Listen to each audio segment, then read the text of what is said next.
नमस्कार। मैं प्रोफेसर अमिताभ बनर्जी। हम जैसे क्रिटिकल थिंकिंग के बारे में बात कर रहे हैं कई दिनों से, शायद महीना हो गया। और अलग अलग किताब से हमने क्रिटिकल थिंकिंग, जो क्रिटिकल थिंकिंग के गुरुज हैं, हमने चालू किया था एडवर्ड डी बोनो। प्लेलिस्ट है हमारा क्रिटिकल थिंकिंग के ऊपर, आप देख सकते हैं। डी बोनो थे सिक्स थिंकिंग हैट्स, अलग अलग नजर कोई भी एक प्रॉब्लम को। उसके बाद एक किताब था हमारा, इसका था, ये था, नाम भूल जाता हूँ, रॉल्फ डोबेली। ये छोटे छोटे चैप्टर्स थे इसमें क्रिटिकल थिंकिंग के। ये टाइटल इसका जो था, रॉल्फ डोबेली का आर्ट ऑफ थिंकिंग क्लियरली। और इन्होंने काफी रेफरेंस दिया था तालेब का। तो अभी हमने तीसरा तालेब का किताब उठाया है, बेड ऑफ प्रोक्रेस्टस। तो ये क्रिटिकल थिंकिंग का, अब ये इसमें छोटे चैप्टर्स थे। डी बोनो के तो पूरे किताब ही रहते थे, फिर छोटे चैप्टर, और फिर ये दो दो तीन तीन लाइन में कुछ मैसेज दे रहे हैं पूरे किताब में। Bed of Procrustes. ये कहते हैं कि जैसे ग्रीक मैथोलॉजी में एक लोहे का बिस्तर था, प्रोक्रेस्टस बोल के एक फिगर था मैथोलॉजिकल। प्रोक्रेस्टस उसके हवेली में लोहे का बिस्तर में लोगों को सुला के उसमें फिट करने की कोशिश करता था, खींच तान के या काट कूट के। तो वो कहते हैं आजकल भी दुनिया में ऐसे चलता है कि एक कुछ पोजीशन ले लेते हैं लोग, और फिर सब चीज को उसी में रिजिडिटी। इसीलिए मेरे को लगता, कहते हैं कि रिजिड है या कट्टर है, या अपना ये विचार बदल ही नहीं सकेगा। जैसे बिस्तर साइज नहीं बदलता था, प्रोगस्टस का बिस्तर का वही साइज है, उसी में फिट करना है। तो हम अपना मत नहीं बदलेंगे। अगला कुछ भी बोले, हम अपने मत में, अगला भी अपना बिस्तर लेके, हम भी अपना बिस्तर, लोहे का बिस्तर लेके। लॉजिक बोल के चीज नहीं है जमाने में। तो ये अभी आजकल के दिन में ज्यादा हो रहा है कि हर किसी को अगर आप देखेंगे चारों तरफ, तो हर कोई कोई पोजीशन में पहुंच जाता है, और वो पोजीशन को उसको डिफेंड करना रहता है। अगर वो एकेडमिक में एक लेवल चला जाता है, तो वो उसको उसी तरीके से एक सीमाएं दी जाती है, जो कि आप लोहे का बिस्तर जैसा, कि इसके आगे आप नहीं ज्यादा बोलोगे, इसके से कम ज्यादा नहीं बोलोगे, इसको बोलना है, वो पोजीशन लेना है, नहीं तो आपका जॉब खतरे में है, आपका कैरियर खतरे में है। तो वो फिर थोड़े दिन बाद वो फिर एडजस्ट, सोच उसी बिस्तर में एडजस्ट हो जाता है कि हमको इसी बिस्तर में, दूसरे को भी उसी बिस्तर में फिट करना है। आंकड़े वाकड़े क्या है आजकल, आंकड़े जो साइंटिस्ट लोग हैं, जो लोग का कॉन्फ्लिक्ट ऑफ इंटरेस्ट रहता है, वो आंकड़े को खींच के लगा देते हैं या आंकड़े को काट के उस बेड में फिट कर देते हैं। तो ये जो काल्पनिक माइथोलॉजी का फिगर था प्रोक्रेस्टस, वो एक इतना गहरा मैसेज दे रहा था, इनके पूरे किताब में वही है। दो दो तीन तीन लाइन में कन्वे करते हैं, और इनके बारे में थोड़ा सा किताब का संक्षेप में पीछे जो लिखा है, summary. Greek mytho, Greek fit वाला, परफेक्शन में फिट करना है बाय स्ट्रेचिंग, ये वो सब दिया है जो मैंने बताया। तालेब का व्यू ऐसा है, कहते हैं तालेब उसी विचार से ये किताब लिखा है। मॉडर्न सिविलाइजेशन, आज का सिविल, वो तो माइथोलॉजी कितने साल पहले का था। मॉडर्न सिविलाइजेशन में hubristic side effects, modifying humans to satisfy technology. ये कहते हैं आजकल के जमाने में टेक्नोलॉजी बहुत, जो टेक्नोलॉजी इतने एडवांसेस हो रहे हैं, और सबको अपना इंटरेस्ट रहता है टेक्नोलॉजी में। टेक्नोलॉजी में प्रॉफिट होता है, इन्वेस्टमेंट होता। तो अभी ह्यूमन बीइंग, इंसान को टेक्नोलॉजी में फिट करने का है।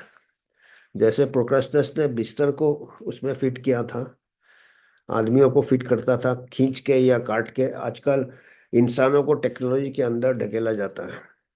अभी बड़े बड़े टेक्नोलॉजी आ रहे हैं, अभी तो आर्टिफिशियल इंटेलिजेंस आ गया है। उसको सब खुद माफ है, उसको डालना है, इसको इंसान को एआई में।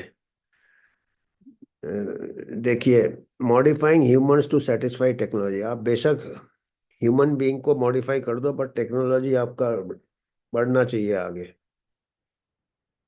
Blaming reality for not fitting economic models. Economist लोग सब मॉडल बना देते हैं और वो उसी में, अगर वो फिट नहीं होता मॉडल में तो रियलिटी को ब्लेम करेंगे, ह्यूमन बींग्स को ब्लेम करेंगे, बिहेवियर को ब्लेम करेंगे, कई बार पैंडेमिक को ब्लेम करेंगे। और मैथमेटिकल मॉडल, ये इकोनॉमिक मॉडल है, ऐसे मेडिकल मॉडल्स भी हो गए आजकल, पैंडेमिक का, इसका उसका, इतने केसेस हो जाएंगे अगर ये नहीं लगा है तो, इतने टीके से इतने, ये मॉडल बना देते हैं, बिस्तर बना देते हैं और उसमें फिट करते हैं कि इतने लाइफ सेव हो जाएंगे, इतने लाइफ बच जाएंगे। वो इकोनॉमिक मॉडल्स दिया है और इकोनॉमिक से मेडिकल पब्लिक हेल्थ में भी वही मेथड्स अपनाए गए हैं। Inventing disease to sell drugs, ये देखिए, ये तालिब का ये है, ये सब इसका समरी है इसके किताब का, पब्लिश्ड है किताब है ये, अच्छे बड़े पब्लिशर है। ऐसा मैं फिर बाद में, आजकल तो कुछ ज़्यादा बोलो तो कहेंगे कि आप कुछ भी बोल रहे हैं, कॉन्स्पिरेसी थ्योरी या मिस इन्फॉर्मेशन।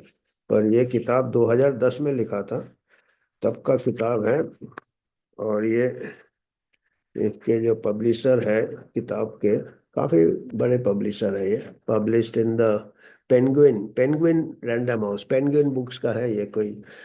तो वो कहते हैं कि ये उसमें लिखा है inventing disease to sell drugs, दवाइयाँ पहले बना लेते हैं फिर बीमारी ढूंढना पड़ता है। इसलिए अभी देखो कितना ढूंढा जा रहा है बीमारी चारों तरफ, कोई ना कोई अलर्ट रोज आता है। अभी मार्बर्ग का चल रहा है, कभी इबोला का, कभी निपा का, तो है वो।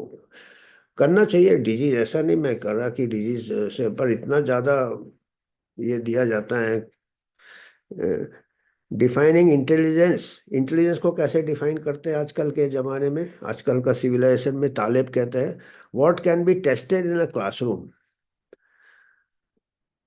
क्लासरूम में जो टेस्ट होगा वही इंटेलिजेंस है। और उसके नंबर जितना घोट लेगा, 99%, 98%, 97, वो इंटेलिजेंट। वो तोता जैसा रिप्रोड्यूस कर देता, तोता जैसा रिप्रोड्यूस कर देता है।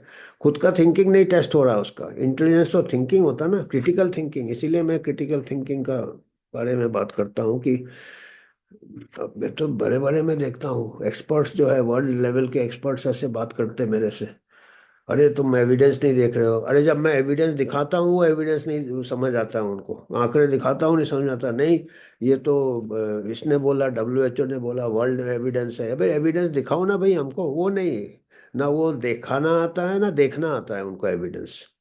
बात करेंगे एविडेंस बेस्ड मेडिसिन, बात करेंगे evidence based public health, evidence ना दिखाना आता है ना देखना आता है। हम एविडेंस देखते हैं, वो बिल्कुल उसको लगता कुछ समझ ही नहीं है, वो प्रोपेगेंडा समझ में आता है कि कोई फिल्म स्टार कोई चीज़ को प्रमोट कर रहा है वो है, तो कोई मेंबर ऑफ पार्लियामेंट खड़ा होकर बोल दिया कि ये है। अरे एविडेंस देखो ना, साइंटिस्ट जैसा थिंकिंग तो है ही नहीं आजकल। तो वो यही कह रहे, convincing people that employment is not slavery. यही बात हो गया, वो सब स्लेव है, कहीं ना कहीं नौकरी कर रहे हैं, एकेडमिक में नौकरी कर रहे हैं या किसी बड़े ऑर्गेनाइजेशन के साथ नौकरी कर रहे हैं या WHO में नौकरी कर रहे हैं, गुलाम है वो। पर वो कन्विंस करते लोगों को कि वो गुलामी नहीं है। ये यही कहते, तालिब यही कहते कि जो जो भी नौकरी कर रहा है वो गुलाम है।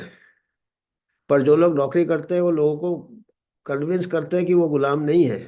इसीलिए वो अपने को अथॉरिटी बताते, एरोगेंस बताते, घमंड बताते हैं। वो बाहरी घमंड है, अंदर से उनको मालूम है कि वो गुलाम है, क्योंकि उनको भी एक लोहे का बिस्तर दिया गया है कि उसी के दायरे के अंदर ही रहना है, आगे पीछे नहीं करने का है। तो ये है। और आज का जो मैं सोच रहा था, एक लाइन जो है, ये बहुत अच्छा लिखा है अभी, क्योंकि आर्टिफिशियल इंटेलिजेंस एज आ रहा है, कंप्यूटर एज आ रहा है, कह रहे हैं कि AI ह्यूमंस को ले लेगा। AI बातचीत का आपका, AI गाड़ी तो चला ही लेगा, ड्राइवरलेस कार, डॉक्टरी भी कर लेगा AI। ये सब क्लेम है AI का। बिल गेट्स ने तो बोला 5 साल में डॉक्टर नहीं रहेंगे, AI रहेगा क्या।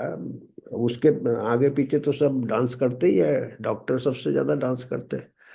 तो ये जो इसी के ऊपर मेरा ऐसा ही पन्ना खुला तो देखा, एक इसके ऊपर तालिब ने क्या लिखा है, 3 लाइन लिखा है। The dream of having computers, artificial intelligence या कंप्यूटर्स, सपना जो है लोगों का, बिहेव लाइक ह्यूमंस, इंसान जैसे बिहेव करेगा, सोचेगा, महसूस करेगा। ये सब हाइप है AI का। Behave like human is coming true, बोलते हैं वो सच हो रहा है। वो ये कह रहे हैं कि कंप्यूटर्स ह्यूमन सच हो रहा है। जो लोगों का सपना था ना, जो कंप्यूटर एक दिन ह्यूमन जैसे सोचेगा, महसूस करेगा, प्यार करेगा, गुस्सा करेगा, बोलता वो सच्चा हो रहा है। क्या हो रहा है, उल्टी तरफ से सच्चा हो रहा है with the transformation in a single generation. एक ही अभी जो जेन जेड या जो भी आप कह लो, एक सिंगल जनरेशन में क्या ट्रांसफॉर्मेशन हो गया है ऑफ ह्यूमंस इनटू कंप्यूटर्स। जो इंसान है वो कंप्यूटर बन गया है। जो नया जनरेशन का बच्चे है या यूथ है, transforming humans into computers. Computer बने ना बने तो वो तो एक प्रकार से हाइप है। कंप्यूटर ह्यूमन कैसे बन सकता है? कंप्यूटर को जो आप दोगे, इनपुट दोगे, या जो इसको डेटा में ट्रेन करोगे, या जिस लैंग्वेज लर्निंग मॉडल में ट्रेन करोगे, हल्की सेल्फ लर्निंग है, उसी को दोहराएगा वो। तोता जैसा वही आउटपुट देगा। तो वो कंप्यूटर ह्यूमन का जो इतना क्रिटिकल थिंकिंग था ह्यूमंस में, और ह्यूमंस में कितना डिस्कवरी था, एक्सपेरिमेंटेशन, बड़े बड़े रिसर्चर्स थे, वो नहीं है। आजकल सबको 99% मिल रहे हैं, पर वो दे हैव कन्वर्टेड इनटू, वो कंप्यूटर हो गए।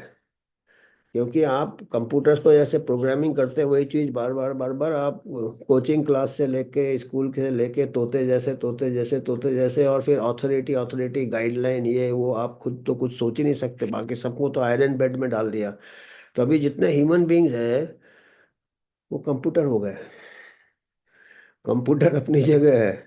तो अभी सब कंप्यूटर क्या होता है, ओरिजिनल थॉट नहीं रहता है, जो बोलोगे वही करेगा, जैसा आका बोलेगा। क्योंकि कंप्यूटर को जो ह्यूमन ही सिखाता है। अभी जितने आम आदमी है इस दुनिया में, वो सब कंप्यूटर बन गए हैं। और प्रोग्रामिंग कौन कर रहे हैं? कुछ ग्लोबल एलिट जिसको कहते हैं, कई उसके नाम दिए, डीप स्टेट, ये स्टेट, ये, पर कुछ हैंडफुल ऑफ पीपल, 5-10% लोग जो बहुत है, सुपर रिच है, बहुत है, वो दे आर, वो जो भी नैरेटिव चलाते हैं, ये ऑल ह्यूमंस, वो कंप्यूटर चिप है, सब छोटे छोटे छोटे छोटे, और वो सब कंप्यूटर है। और खुद का ओरिजिनल थिंकिंग सरेंडर कर दिया। कई इस जनरेशन, वो कह रहे हैं एक ही जनरेशन में जेन एक्स, इनका ये थिंकिंग है ये सब ह्यूमंस कंप्यूटर हो गए हैं। और कंप्यूटर का प्रोग्रामिंग कौन कर रहा है? वो जो ग्लोबल एलिट है, कई है, वर्ल्ड इकोनॉमिक फोरम, ये वो वगैरह वगैरह, बहुत ये नेमलेस फेसलेस चीज है, पर कुछ हैंडफुल मनी पावर, आप सोच लो। मनी पावर, वो हमारे सभी पॉलिसीज बन रहे हैं। वर्ल्ड गवर्नमेंट्स के जितने भी लीडर्स हैं, वो खाली वो भी कंप्यूटर ही है, क्योंकि उनका भी प्रोग्रामिंग उधर से आता है। जो लोग सब कंट्रोल कर रहे हैं, handful of people, global elite या जो भी करते हैं। तो ये आज का सिचुएशन ये है। जो अभी हम ही कंप्यूटर बन गए, कंप्यूटर इंसान कैसे बनेगा? इंसान ही कंप्यूटर बन गया है। इसी के 3 लाइन से हमने लिया है। इसी का मैं यही मतलब समझूंगा, क्योंकि ये उन्होंने संकेत इसी में किया है। एक ही जनरेशन में ह्यूमंस कंप्यूटर बन गए। जितना भरोगे उतना ही निकल आएगा। अंदर से कुछ क्रिटिकल थिंकिंग नहीं है, इसलिए क्रिटिकल थिंकिंग बहुत जरूरी है इसके अगेंस्ट हमको, अगर ह्यूमैनिटी को बचाना है तो। नहीं तो वो तो स्विच ऑन स्विच ऑफ वहाँ से होता है, और कोई क्वेश्चन नहीं करता है। और अभी हेल्थ के थ्रू सबसे नया तरीका है। पहले वॉर वॉर करा के, ये करा के, उनके आर्म्स रेस होते थे, उससे इकोनॉमी बनता था कंट्री का। अभी फार्मा रेस आगे निकल गया आर्म्स रेस का। तो पेंडेमिक लाने का है, पेंडेमिक टीटी लाने का है। ये टीटी वीटी तो हम पहले वॉर में सुनते थे, अभी वो इसमें ला रहे हैं, क्योंकि वैसे ही, और फिर वही टैक्टिक्स इस्तेमाल करना। दुश्मन आ रहा है, दुश्मन की जगह महामारी आ रहा है, पेंडेमिक आ रहा है, तो ये ऐसे ही चल रहा है। और लोग जो है सब टॉप पोजीशन में जो है, वो सब कंप्यूटर बन के बैठे हुए हैं। जो प्रोग्रामिंग होता है वही आगे चल रहा है। तो आज हमको यही थोड़ा गंभीर बात करना था। और इन्होंने तो काफ़ी इन्होंने दिया है कि कैसे इन्होंने कन्वे किया है, विट, ह्यूमर के साथ, व्यंग के साथ, व्यंग, सटायर, एंड विजडम। विजडम जिसको अकल कहते हैं, विजडम, ज्ञान, तालेब ह्यूमन इल्यूजन्स, जितने भी मृग तृष्णा होते हैं या मोह माया होते हैं, उसको पूरे ये उखाड़ फेंकते हैं। इल्यूजन जो भी मतलब बनावटी चीजें होती है, ऊपर से कुछ अंदर से कुछ, तो ये तालेब अपना ह्यूमर से या अपने ऐसे जो हमने दिए इससे contrasting the classical values of courage, courage, elegance and erudition, knowledge, depth, with modern diseases of modern. आज का क्या है, आज का लोगों का क्या है? पहले जमाने में लोगों में करेज होता था, एलिगेंस होता था, और काफी विजडम होता था, क्रिटिकल थिंकिंग होता था, एरुडिशन में नॉलेज, काफी वेल रेड होते थे। आजकल वो बस दो दो लाइन जो मैसेज है, व्हाट्सअप मैसेज, ये मैसेज, वो मैसेज। इसलिए मैं कह रहा ना, मैं बड़े बड़े एक्सपर्ट से मेरा ये होता, वो पेपर देखते ही नहीं, ये पढ़ते ही नहीं, वो जो मैसेज आ गया वो। साइंटिस्ट को डीप रिसर्च करना है, वो नहीं है आजकल। Modern disease of nerdiness. Nerdiness क्या होता है कि जैसे बहुत एक्सपर्ट्स हो जाते हैं और वो क्या बहुत नैरो फील्ड में चले जाते हैं, तो बिग पिक्चर नहीं देख पाते वो। और वो जानबूझ के ऐसे एक्सपर्ट बना देते हैं कि वो अपना ही में लेके बैठो, एक हड्डी लेके आप दूसरे को दूसरा हड्डी पकड़ा दिया, तीसरे को तीसरा हड्डी पकड़ा दिया, एक्सपर्ट सब। और वो नैरो फील्ड में चले जाते हैं, और उनका क्रिटिकल थिंकिंग तब होता है जब आप बिग पिक्चर देखने का भी आपको हैबिट हो। नर्डीनेस, फिलिस्टीनिज्म एंड फोनीनेस। फोनीनेस मतलब नकलीपन। और फिलिस्टीनिज्म का भी देखते हैं, मैं देखा था फिर भूल जाता हूँ, अंग्रेजी भी बड़ा मुश्किल है। फिलिस्टीन, फिलिस्टीनिज्म क्या होता है? फिलिस्टीनिज्म मेरे को भी आ रहा था मेरे को। फिलिस्टीनिज्म का मतलब होता है, आजकल का जो कल्चर है वो बता रहे हैं, पहले का जो कल्चर था, फिलिस्टीनिज्म का मतलब होता है डिस्डेन आर्ट, कल्चर और इंटेलेक्चुअल परस्यूट को पसंद नहीं करना। मतलब मटेरियलिज्म की तरफ जाना, पैसा, money, money and profit, preference for wealth. Wealth चाहिए, प्रॉफिट चाहिए हमको, सैलरी चाहिए, बिग ग्रांट्स चाहिए, वो एस्थेटिक्स, लर्निंग एंड स्पिरिचुअलिटी से दूर चले जाना, फिलिस्टीनिज्म। और हम क्या, आर्ट, कल्चर, इंटेलेक्चुअल, दिमाग का हमको एक्टिविटी से कोई मतलब नहीं है, ज़्यादा दिमाग को इस्तेमाल नहीं करना, पैसा जो दे रहा है उसकी बात सुनना, उसी को आप। तो ये कह रहे हैं कि आज का, पहले जो ये था, लोगों का करेज था, एलिगेंस था, लोग अप्रिशिएट करते थे आर्ट्स, ओरिजिनल थिंकिंग और पढ़ाई लिखाई। आजकल का ज़माने में नर्डिनेस है, एक कोई चीज़ में एक्सपर्ट लेके बैठ जाता है, अलग अलग साइंटिस्ट एक एक ये लेके बैठ जाता है। फिलिस्टीनिज्म मतलब उसको मतलब नहीं है कल्चर से, इससे उसको खाली प्रॉफिट से और मनी, वेल्थ, मटेरियल थिंग से मतलब है। और फोनीनेस, फोनीनेस मतलब नकलीपन, दिखावा। तो ये हम देख रहे हैं ऐसा हो रहा है, तालिब कह रहे हैं। ये हालांकि अमेरिकन में भी वाले, इनका ओरिजिन शायद मिडिल ईस्ट का है, इनके बारे में पता करते हैं। तो आज इतना ही बात करना था हमको।